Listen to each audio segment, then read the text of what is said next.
En ce qui concerne le quartier Malmedon, il y a un petit problème qui se pose, enfin qui est peut-être à voir dans le temps en fonction des finances. Ça sera l'insonorisation du gymnase Malmedon, qui vraiment pose pas mal de problèmes au moment de certains matchs et autres. C'est pas du tout en direction, contre les jeunes et autres et les sportifs qui pratiquent, mais c'est vraiment très sonore, il est vraiment assez mal foutu. Ça correspondait à une époque, mais plus maintenant. Alors bon, sur le quartier Malmedon, je pense qu'il faut faire le plan de tous les stationnements qui sont dangereux dans le secteur. Alors ça demande un travail de fond, peut-être avec toutes les personnes qui sont dans les quartiers, parce qu'il y a vraiment des endroits où c'est vraiment casse pour les femmes qui se promènent, avec les poussettes et avec des fois deux enfants et un gamin à la main. En ce qui concerne le projet de l'avenue du Béarn,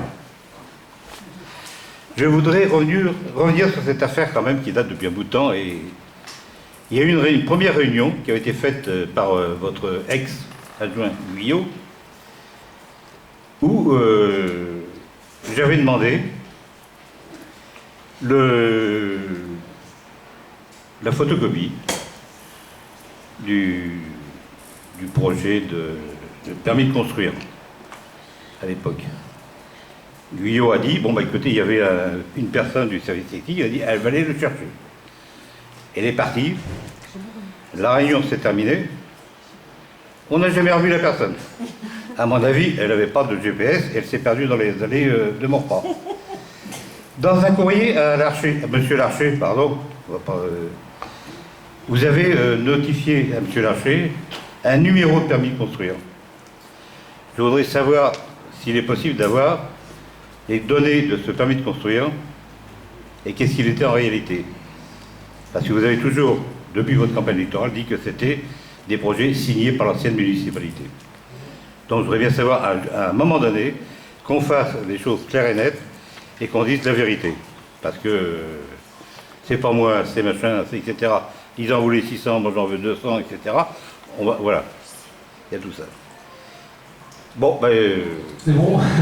C'est bon, il y a beaucoup de questions. Ben oui, bien sûr, c'est Malmedon. Hein. Alors, il y avait une première question sur la dalle du Sancerrois. Alors, je rappelle que juridiquement, la dalle et les parkings sont privés. Donc, à l'origine, la ville ne devra même pas financer. Donc, aujourd'hui, comme je l'ai dit, il y a une étude technique qui a été faite, un budget prévisionnel. Et dans ce budget prévisionnel, il est prévu 570 000 pour la réfection de la dalle haute, c'est-à-dire toute l'étanchéité, l'asphalte, etc., qui peut être dissociée des travaux qui peuvent être faits en dessous. Donc ce que propose la ville, c'est de prendre en charge ces 570 000 € prévus, et une fois que les travaux seront réalisés, on fait une division au volume avec l'accord de la copropriété pour qu'on en récupère la jouissance juridique, qu'elle ça tombe dans le domaine public. Et après, pour ce qui est des parkings en dessous, j'allais vous dire, c'est la responsabilité des propriétaires des parkings ou de l'Union Cité Centre. Voilà. De l'Union Cité Centre. Donc, comme je le disais tout à l'heure, puisque c'est les charges d'entretien, de la réparation, de la reconstruction de la dalle de ces piliers constitueront une dépense de l'Union en ce titre, elles incomberont tous les propriétaires. C'est ce que dit les textes. Donc ça, j'allais dire, c'était quelque chose qui va rester entre vous, les propriétaires de parking et l'Union Cité Centre. La ville n'aura pas à rentrer dans ce processus de négociation. Nous, ce qu'on dit, c'est qu'il y a un intérêt général en tant que puissance publique pour qu'on récupère la jouissance de cette dalle, pour qu'on n'en parle plus. C'est-à-dire qu'on en fasse l'entretien, la réparation à long terme, mais une fois que tous les travaux seront faits. On fait une division de volume qui est permis aujourd'hui par la loi Allure de 2014, ce qui n'était pas permis auparavant. On scinde la propriété, on récupère la dalle, et après, j'allais dire, les travaux peuvent être dissociés. Une fois que vous serez mis d'accord, vous-même, avec l'Union Cité Centre, en tout cas l'administratif judiciaire, et les propriétaires de l'ensemble de l'Union et des syndics, vous pourrez engager les travaux. Voilà. Aujourd'hui, on fait cette proposition-là, qui va beaucoup plus loin de ce qui a été fait place des Échoppes, où la ville n'avait porté que 30%, et le reste à 70% par les propriétaires, uniquement par les propriétaires en plus de la dalle, hein, la place des Échoppes. Hein. L'Union Cité Centre, alors que dans les textes de l'Union Cité Centre, la place des Échoppes doit être également prise en charge par l'Union Cité Centre. Voilà, on est face à un phénomène qui est complexe. Nous, on met de la bonne volonté parce que c'est aussi de l'argent public, et qu'on est face à une problématique qui est qu'on est sur le domaine privé. Et avec les élus, nous nous sommes concertés, et que, comme c'est de l'argent public des Morpasiens au travers de leur impôt, il est justifiable de payer des travaux pour une dalle qu'on va récupérer dans le domaine public parce qu'il sert les commerces, parce qu'il sert l'intérêt général, et non pas 63 places de parking qui ne seront pas utilisées. Voilà. C'est pas l'amalgame entre le dessous de la dalle et les parkings, ça n'a rien à voir. La dalle, c'est une dalle dans son ensemble avec ses pieds, c'est écrit là. Oui, tout à fait. Non, mais c'est pour ça que c'est pour ça que je vous dis qu'on sépare les choses. Si nous pouvons. Oui, non. Oui, mais on peut, pour la dalle, oui, mais la ville, avec l'accord de la copropriété, de l'Union Cité-Centre de l'administration judiciaire, nous, on va pouvoir faire les travaux de la dalle, si tout le monde est d'accord. L'Union Cité-Centre, vous n'aurez jamais l'accord de l'Union Cité-Centre s'il leur reste 570 000 euros à payer. Après, on va avoir un bon problème. C'est ça le problème. C'est pour ça que ça va avancer, on est toujours dessus. Oui, mais le problème, c'est qu'aujourd'hui, il y a des textes légaux qui sont, j'allais dire, en défaveur des propriétaires. On est d'accord, donc il faut, je pense qu'aujourd'hui on va régler le problème. Nous on fait une avancée. On dit voilà, on est prêt à mettre 570 000 euros. Je pense qu'après, il faudra que de nouveau on réunisse l'administratif judiciaire et l'ensemble des copropriétaires concernés pour qu'on trouve une porte de sortie. La porte de sortie, c'est qu'il faut que la ville paye le tout. Non, parce que ça veut dire que si la ville payait tout, si la ville payait tout, dans ces cas-là, on Quelle couleur la peinture? Et on a un parking souterrain sans problème. Non, parce que ce que j'essaie de vous dire, c'est qu'aujourd'hui, la loi Allure nous permet de faire une division volume. Et cette division volume nous permet finalement d'avoir un levier pour rénover cette dalle. Et c'est-à-dire de la scinder des parkings. Les parkings n'ont rien à faire dans le domaine public. Sauf si on veut créer un parking souterrain à ce moment-là, mais dans ces cas-là, il faut que chaque propriétaire nous cède ses parkings, qu'ils soient un parking souterrain pour le centre-ville. Mais ça va être inexplicable ce sujet. Donc aujourd'hui, la puissance publique, l'intérêt général, il prévaut sur la dalle, qu'on peut diviser en volume grâce à la loi Allure. Par contre, les parties souterrains, je ne pense pas qu'on puisse trouver une porte de sortie, enfin en tout cas, il y a un financement totalement public sur ce sujet-là. Oui, mais la dalle, nous, on est à 570 000 euros. Après, 480 000 euros, c'est les parkings. Vous parlez du revêtement. Oui, oui, mais oui, mais l'audit, oui, si, on peut scinder la dalle en elle-même, l'espace public. Après, en dessous, les piliers du parking, les poules. Oui, mais c'est dans le parking souterrain. Donc on ne réglera pas le problème comme ça. Donc il faut, et oui, mais c'est l'Union Cité-Centre encore aujourd'hui qui doit financer. Donc il faut, c'est pour ça qu'aujourd'hui. Il y avait un amalgame dans le slide de la presse, il y a un amalgame, c'est l'Union Cité-Centre, c'est pas les parkings. Non, c'est moi qui vous dis aujourd'hui. Vous marquez réflexion parking 80, pas du tout. Réflexion de la dalle de l'Union Cité-Centre. Oui, mais il y a des parkings en dessous, et il y a des parkings qui ont connu aussi des dommages. Donc voilà, donc il faut qu'on règle ce problème. L'audit technique qui a été donné nous dit le contraire. Donc voilà.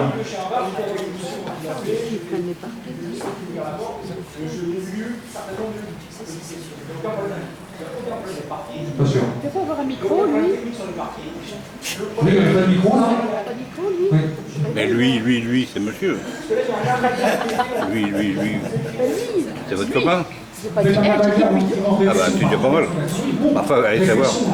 L'opération a réussi. En dessous, c'est ça, de la dalle, et donc qui en font à l'Union Cité-Centre, aux 30 propriétaires. Alors, il y a la dalle elle-même qui est. C'est l'administrateur judiciaire. Oui, mais c'est l'Union Cité-Centre, et les textes sont clairs. L'Union Cité-Centre est responsable pour l'entretien, la réfection ou la reconstruction de la dalle. On est d'accord. Aujourd'hui, nous on fait une proposition d'avancer de l'argent public pour uniquement la partie dont on souhaite récupérer la propriété. C'est bien. Mais après, mais après, je vous dis, l'accès au parking, etc., c'est pas la ville de le faire. Donc il faut qu'on trouve une solution. Ouais, il n'y a aucun problème d'accès au parking. Je dis que c'est le technique, du contraire. Ouais. Tu veux prendre notre avis pour la parole, François? Non, c'est l'administrateur qui va décider in fine. Pour l'instant, nous, on s'est engagé en tant que mairie à reprendre la réflexion Nadal, qui au moins va arrêter la fuite, pour faire simple. La réflexion en dessous, effectivement, on verra ce que dira l'administrateur. Ça peut être entre la mairie, mais a priori, c'est du domaine privé. Même si c'est sous la date, ça part de la date, mais c'est du domaine privé. D'accord, c'est du domaine privé, mais ne faites pas l'amalgame entre les parkings et l'union cité-centre. Il y a bien 30 copropriétés qui ont pris. Ben, ça, moi, je ne peux pas vous le dire parce qu'aujourd'hui, personne ne s'est mis d'accord. Et d'autant plus qu'il y a des dommages. Non, mais il y a des dommages également sur les parties communes et sur les parties électriques qui sont liés au parking. Et oui. Les parkings, là. Je dis que si. Donc, vous voyez, pourquoi on n'arrive pas à tous se mettre d'accord. Aujourd'hui, sinon, la ville sort du processus. Et à ce moment-là, vous mettez tous d'accord avec une citation. Ce que c'est très bien. On ne peut pas s'en tirer. Sauf qu'il ne faut pas dire aux 30 copropriétés qui ne paieront rien. Là, ce qui est écrit, c'est Ah non, on dit pas ça. Non, attendez. Attendez qu'on soit clair. Non, attendez, je dis pas ça. Je dis que la ville, elle est prête à faire un effort financier en récupérant une partie de la dalle en rétrocession dans le domaine public, grâce à la division de volume. C'est tout. Et on finance, au départ, je rappelle que mon prédécesseur, pour ne pas le citer, et pour ne pas vous citer ici, pardonnez-moi, M. Believ, vous connaissez très bien le sujet, qui est un sujet qui a perduré dans le temps, qui a traîné. Il y a eu des travaux qui ont été faits place du Sancerrois pour causer aussi des problèmes structurels sur la dalle, et aujourd'hui on se récupère le bébé. Donc il faut qu'on aille à le traiter. Donc moi ce que je vous propose, c'est qu'on ne règle pas le sujet ce soir parce qu'il y a d'autres sujets à traiter, mais qu'on se voit pour engager des discussions pour qu'on résolve définitivement ce sujet. Parce que sinon on ne va pas en sortir. Voilà. Déjà on fait une avancée financière, après voilà. On passe à notre sujet. Juste une phrase par rapport à cette réflexion du dessous de la dalle, qui pour moi fait partie de la dalle quand même, pour qu'on ne le dise pas. Si on ramène, on va parler un petit peu argent. Si c'est simplement les parkings qui doivent payer ça, c'est à peu près 1 000 € par mois. D'accord ? C'est juste pour situer. Pour faire du béton, spécifier les fers à béton, etc. Si on le ramène au niveau de l'Union Cité-Centre, c'est à peu près 200 € par copropriété. Et si on le ramène au niveau de la ville, c'est à peu près 50 € par foyer montpelliérain. Maintenant, est-ce que 50 € c'est si important que ça? On peut effectivement poser la question, sachant que le centre-ville, c'est quand même un ensemble de infrastructures. Non, on parle pas que de la dalle. Que dalle. Allez, on passe au sujet là. C'est pour ça que c'est un sujet qui est compliqué, mais on fait une avancée sur ce sujet-là. Mais de toute façon, la ville ne pourra pas faire de travaux. S'il vous plaît, on va passer à autre chose. De toute façon, la ville ne pourra pas faire de travaux si l'Union Cité-Centre n'est pas d'accord. C'est comme ça. Mais en tout cas, on fait une avancée significative par rapport à ce qui avait été fait avant. Bon. Alors, ensuite, il y avait une question sur la démocratie participative.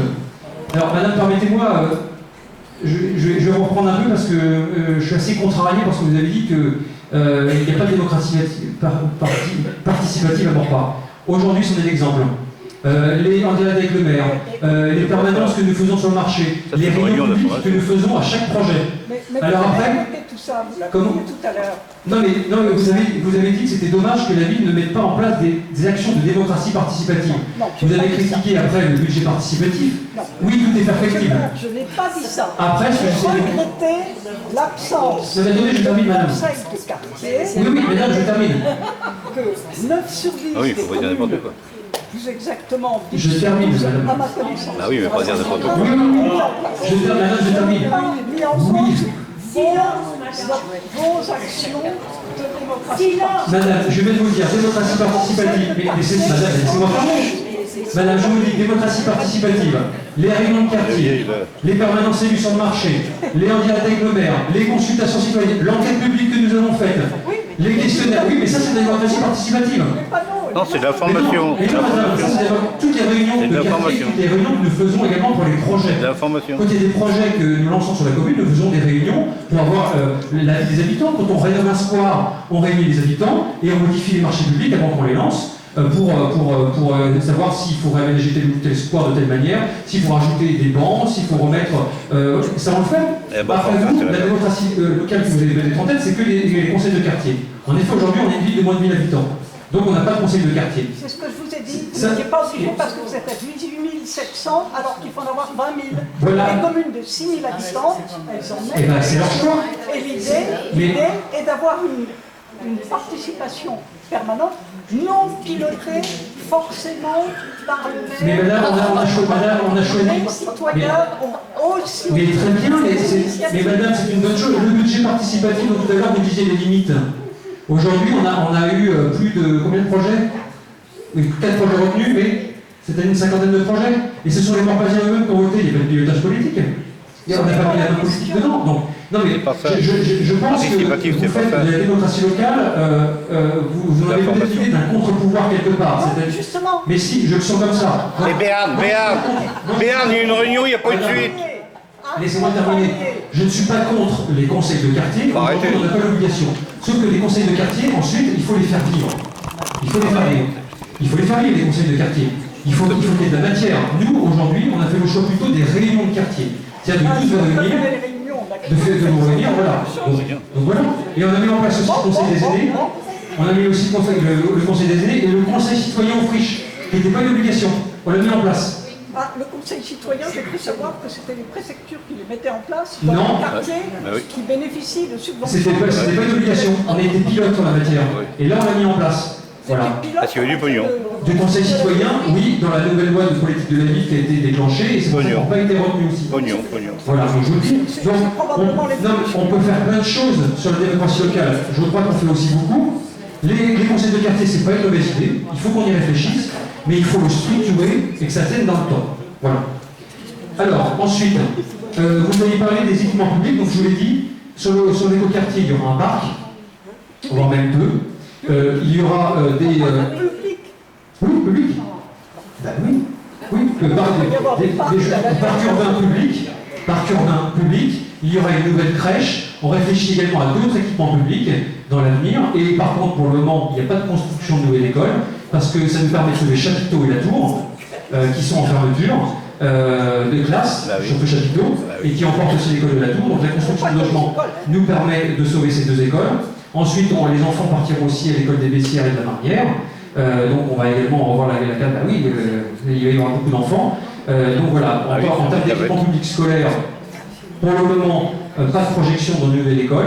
Par contre, crèche, peut-être même salle associative et cabinet médical et parc urbain, voilà, c'est des équipements publics et des aires de jeu qui seront en fait pour le moment dans les 2 ans qui viennent. Voilà pour ce que je peux vous dire là-dessus.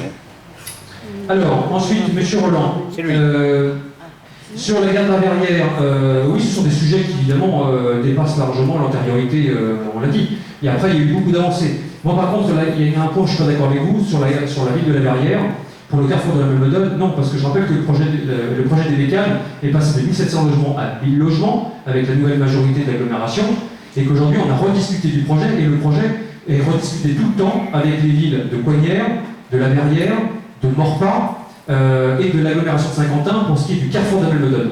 C'est jamais fait avec une seule ville. Non, mais le projet a été lancé déjà depuis longtemps. J'ai encore les documents, moi. Hein. Oui, bien sûr. Oui, non, mais... C'est la suite. Il n'y a pas, c'est pas que vous, et Pécresse, etc. Mais monsieur Roland, je vous ai dit aussi que le plan Schuller, c'était bien avant.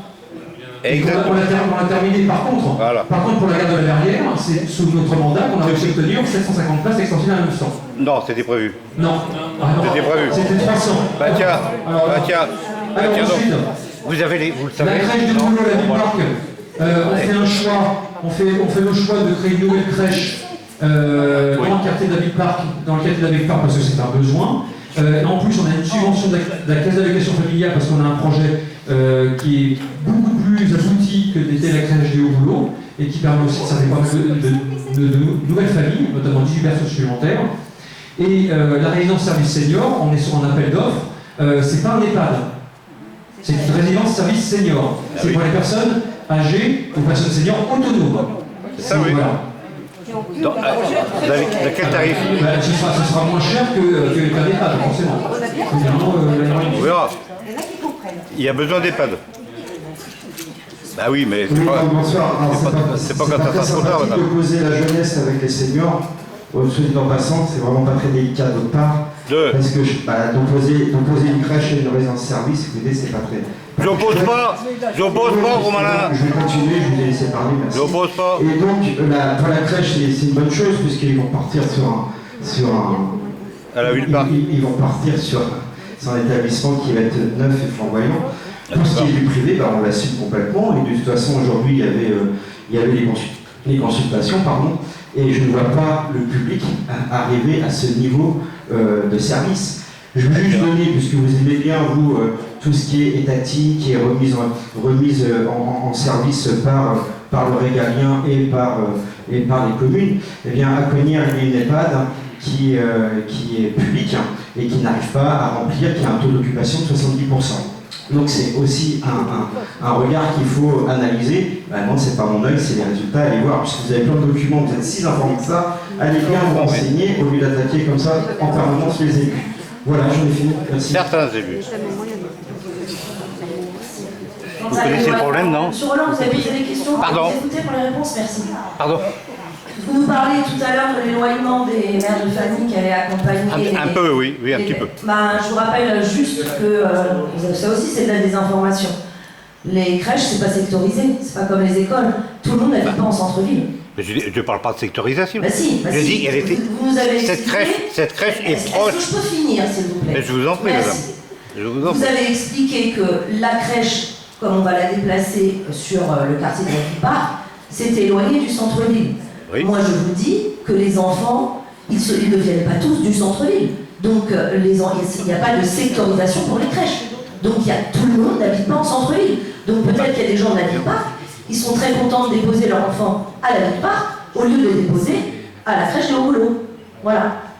Oui, enfin bon, on verra les usages. Celle qui ne connaissent pas, là. La claque. En plus, entre 18 personnes du village. On a fait des crèches collectives aussi dans Paris-Ouest. Donc voilà, et on a des familles qui sont dans le besoin et qui ont besoin de ce service-là. Tout à fait. C'est pas sectorisé. Avant que François prenne la parole sur le stationnement, sur le projet du BA, dont M. Roland a posé une question tout à l'heure, je n'ai pas dit, encore une fois, que le permis était signé. J'ai toujours dit que le permis, quand on arrivait, était en cours d'instruction. Et c'était 230 logements qui étaient prévus à la place de Morpa Technique. Nous l'avons stoppé, et nous avons même été au tribunal avec le promoteur qui ne voulait pas lâcher sur les 230 logements. Les 230 sont passés à 130, et Deco, en 2015, est venu nous voir et nous a dit Monsieur le maire, on souhaite partir, on se restructure à Vitry, et on PLU nous permet de construire du logement. Donc ça, personne n'avait prévu, ni toutes les équipes municipales, ni même l'équipe que nous sommes. Et donc il a fallu réadapter. Voilà, c'est ce que je vous dis. Aujourd'hui, tous les documents signés par les élus sont publics. Donc si vous avez besoin d'aller voir un document, un permis de construire, il y a des habitants qui viennent consulter parfois des permis, vous pouvez y aller, vous prenez rendez-vous, et au service urbanisme, et vous viendrez consulter le permis parce que c'est public. Tout à fait. Voilà. Mais il ne faut pas dire que c'était signé par l'ancienne municipalité. C'était signé par le promoteur. Mais peu importe, c'est pas votre problème. En cours d'instruction, il n'a pas dit signé. Bien sûr que si, c'était ça depuis le début. Mais vous ne savez rien, vous. Oh, d'accord, madame. Voilà. Vous ne connaissez pas le problème. Vous n'avez même pas. Oui, d'accord. Vous n'étiez pas. Vous n'étiez pas là. Allez. La claque.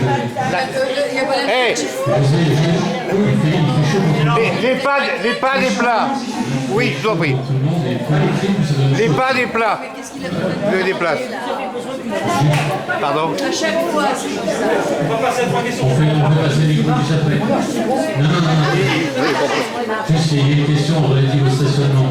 Il y a une question relative au stationnement. Si je peux juste passer. On reprend son sérieux après, on pose pas de questions. D'habitude, la chaleur, ça sonne, mais ici, c'est l'effet inverse.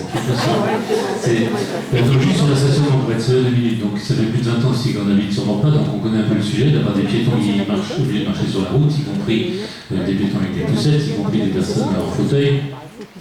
Des voitures, un groupe d'incivilité dans cette ville, vous savez bien, et beaucoup de voitures qui stationnent sur les trottoirs. Donc c'est pour ça, en plus, on a conscience qu'on a quand même programmé un certain nombre de constructions qui vont arriver à terme de la fin de l'année, donc on va plutôt, entre guillemets, aggraver la situation. C'est pourquoi on a décidé de prendre les choses à bras le corps et de refondre ce qu'on appelle le plan de déplacement de la ville. En gros, comment harmoniser au mieux le flux des piétons, des 2 roues, des voitures, des bus, etc. Sachant qu'on a des points noirs déjà bien connus, la place de la Croix-Blanche est déjà bien connue, Malmenone, ça ne va pas être très simple. On a le centre-ville, notamment pour les piétons. Voilà. On a commencé le travail, pour vous dire, avec les associations qu'on estime les plus pertinentes là-dessus, c'est-à-dire les associations de PMR, de malvoyants, les 2 roues, la sécurité routière, pour ne pas dire aujourd'hui, j'ai dû encore oublier, qu'on peut que les auto-écoles qu'on a Conseil votées. des aînés. Et le conseil des aînés également, oui, La voilà, semaine de pardon. l'handicap, on a travaillé aussi là-dessus. Voilà, oui, excusez-moi, heureusement que vous êtes là. Voilà, donc on a commencé à travailler pour avoir un diagnostic partagé sur l'ensemble de la ville avec l'ensemble de ces associations pertinentes. Donc on a déjà eu 2 ou 3 réunions là-dessus. Donc, alors il y a des choses simples qui vont être réglées et qui vont commencer à être réglées, c'est des haies à tailler, c'est des passages piétons comment dirais-je, à resignaler, ça on va le faire et c'est déjà en cours et c'est assez rapide. Il y a des sujets beaucoup plus complexes, je vous le cache pas, type par exemple, la place de la Croix-Blanche, qui va être un projet patrimonial parce que c'est carrément le village qui est à revoir, avec la possibilité de passer certaines rues en sens unique. Aussi, on le fera forcément en concertation avec les quartiers concernés. On s'est rendu compte que très souvent, on est invité par les habitants d'une rue, qui nous signalent le problème dans leur rue, et qui aimeraient bien qu'on déplage le problème dans la rue d'à côté. C'est humain. Sauf que nous, notre souci, c'est d'avoir un peu le sens comme l'intérêt collectif, l'intérêt général, donc de faire en sorte qu'on résolve le problème pour tout le monde. Et alors on sait qu'il y a des endroits où on pourra faire des sens uniques, donc des sens de circulation. Bien sûr, ça ferait des mécontents, ceux qui habitent un peu trop près du centre-ville, donc on pourra attendre de concerter, mais c'est le genre de choses qu'on a quand même en projet. Et des choses, par exemple, plus simples et accessibles, je pense notamment au travail qui a été fait par Repotel il y a peu de temps, justement sur les accès centre-ville, et faire un jalonnement de piétons sécurisé pour aller de Repotel au centre-ville. Et il y a des solutions simples qui ont été trouvées par Repotel en tant que tel, donc bien mieux que si c'est nous qui l'avions fait. C'est vous en plus. Félicitations, c'est vraiment c'est très bien. Et en plus, c'est accessible en termes on pourra le faire assez vite. Voilà, c'est bien. Voilà. Bravo. Exemple de choses. Les stationnements, voilà, on a évoqué, on résoudra une partie du stationnement avec le problème du passage en sens unique. Qui dit passage en sens unique donne un peu de largeur de la voie, donc permet de faire du stationnement, ce qu'on appelle en chevauché. Bon, mais encore une fois, on étudie ça, on va prendre le temps, n'attendez pas ça avant, j'allais dire en gros fin 2020, le temps de concerter, de faire les choses intelligemment. On sait aussi que passer une rue dans le sens unique a plutôt tendance à accélérer la vitesse des véhicules. Alors dans cette ville, vous savez que la moitié des gens trouvent que les voitures vont trop vite, et la moitié des gens trouvent qu'il y a trop de ralentisseurs. Donc la solution est entre les deux. Vous savez, on a découvert ça, on les a remontés il y a pas de temps, il y a près de 50 ralentisseurs dans la ville. 47 exactement, merci madame. Donc sans compter les chicanes, sans compter le genre de choses. Donc on pense qu'on est assez haut, on est au bout de la solution ralentisseur, il faut qu'on trouve un peu autre chose aujourd'hui. Et autre chose sera notamment de passage en sens unique, de passage en chicane, ce genre de choses. Et ça, suite au prochain épisode. Merci François. On prend encore 3 nouvelles questions s'il vous plaît. Allez-y monsieur. Bonsoir, je ne sais pas si le remarque. Ah si, un groupe qui a fait l'objet d'un certain nombre de pétitions, etc. Bon, je remercie monsieur le maire et moi-même, je pense, pour avoir mis un panneau sans interdit, sauf les vins. Mais la chef de la police que j'ai vue en entrant m'a dit qu'elle ne connaissait pas ce panneau. Donc elle ne peut pas faire respecter ce panneau par la loi. Donc ça veut dire qu'elle n'a pas de moyen de verbaliser ou quoi que ce soit. Donc voilà ce problème. Parce que les gens veulent le respecter. On va peut-être se diriger vers un sens interdit. Il faudra faire peut-être un sondage.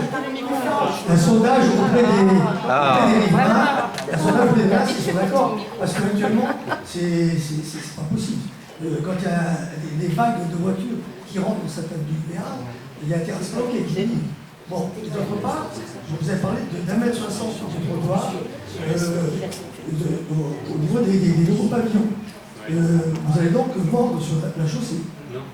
C'est sur la parcelle sur les pavillons. Je sais pas, franchement, je suis assez parieur. Je veux bien parier sur la Là, on est sceptique. la tranche fille. Je crois pas, il y a des endroits où ça va dépasser les 2 mètres probablement. Mais il y en a d'autres. Est-ce que c'est des entrées de gens qui vont rentrer chez eux par là? À part les gars, parce que ça, s'ils rentrent chez eux ou s'ils sortent, ils vont risquer. Il n'y a que les entrées et sorties des entrées de piétonnes, oui, c'est ça. Les entrées de véhicules se font sur la départementale directement. Non, mais les entrées, ils vont des véhicules. Et il y a les places visiteurs, si je ne me trompe pas, se feront depuis l'avenue du Béarn et repousseront. Uniquement visiteurs, c'est 33 places. Mais est-ce que les gens qui vont habiter ces pavillons vont avoir une porte donnant à Non. Bah, il me semble que Non, il y a la porte de l'habitation, mais il n'y a pas la porte du garage. Non, je parle de la porte de l'habitation. Ah bah bien sûr.